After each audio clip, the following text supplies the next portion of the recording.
Symphony এবার দেশের মার্কেটে অফিশিয়াল লঞ্চ করে দিল তাদের দুর্দান্ত একটি ফোন। এই ফোনটি হলো সিম্ফনি Z60 প্লাস।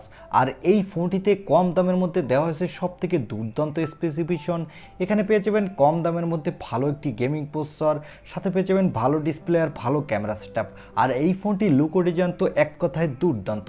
তাই যাদের বাজেট হলো খুবই কম এবং কম বাজেটের মধ্যে ভালো একটি গেমিং ফোন কিনতে চান, সাথে সবথেকে সুন্দর লুক ও ডিজাইন পেতে চান, তাদের বলবো আজকের এই ভিডিওটি সম্পূর্ণ দেখার জন্য। চলুন আর কথা না বাড়িয়ে তাহলে আমরা সরাসরি চলে যাই মূল ভিডিওতে। প্রথমেই কথা বলবো এই ফোনটির লুক ও ডিজাইন নিয়ে।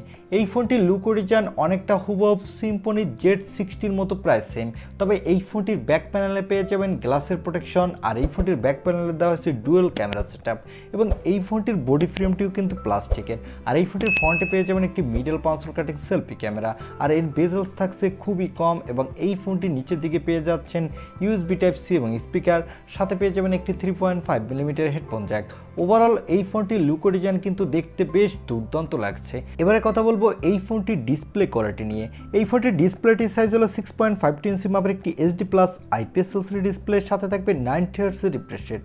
আর এই ডিসপ্লেটির PPI ডেন্সিটি হলো 269, যার ফলে এই ডিসপ্লেতে লো লাইটে কিন্তু আপনি ভালো পারফরমেন্স পাবেন, তবে ডে লাইটের ক্ষেত্রে কিছুটা ব্রাইটনেস ঘাটতি পাবেন।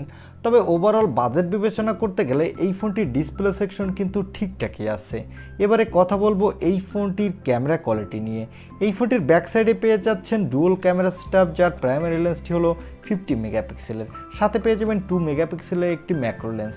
এই ফোনটির ব্যাক ক্যামেরা দিয়ে কিন্তু আপনি ফুল HD+ ভিডিও রেকর্ড করতে পারবেন, সাথে এই বাজেটের মধ্যে আপনি ভালো মানেরই ফটোগ্রাফি তুলতে পারবেন। আর এখানে সেলফির জন্য পেয়ে যাবেন 8 মেগাপিক্সেলের সেলফি ক্যামেরা। এই ক্যামেরাটি দিয়ে আপনি ফুল HD+ ভিডিও রেকর্ড করতে পারবেন, আর এখানেও আপনি বাজেট বিবেচনায় ভালোই সেলফি তুলতে পারবেন।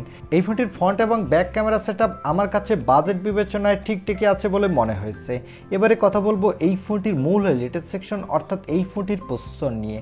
এই ফোনটিতে প্রসেসরের জন্য থাকছে ইউনিসকের টাইগার সিরিজের T616 প্রসেসরটি। এই প্রসেসরটি দিয়ে কিন্তু আপনি ভালোই গেমিং এক্সপিরিয়েন্স পাবেন বাজেট বিবেচনায়।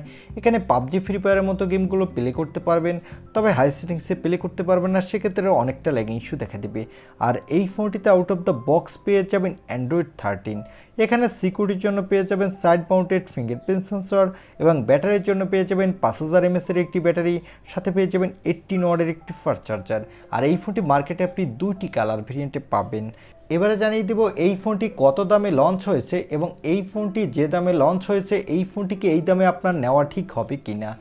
এই ফোনটি অফিশিয়াল এর 6128 GB ভেরিয়েন্টটি লঞ্চ হয়েছে 12,990 টাকা, অর্থাৎ প্রায় 13,000 টাকা। আমার মনে হয় এই ফোনটি যে দামে লঞ্চ হয়েছে বর্তমান বাজেট বিবেচনায় এই ফোনটি আপনাকে ভালোই ভ্যালু ফর মানি প্রোভাইড করছে। তবে এই ফোনটির ডিসপ্লেটি যদি ফুল HD+ ডিসপ্লে হতো তাহলে এই ফোনটি এক কথায় দুর্দান্ত একটি ফোন হতো।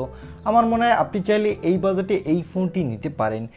এই ছিল সিম্ফনি Z60 প্লাস এই ফোনটির ছোটোখাটো একটি রিভিউ। আই হোপ ভিডিওটি আপনার ভালো লেগেছে।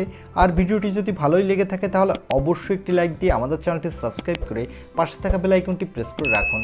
দেখা হবে নেক্সট ভিডিওতে। আজকের মতো আল্লাহ হাফেজ।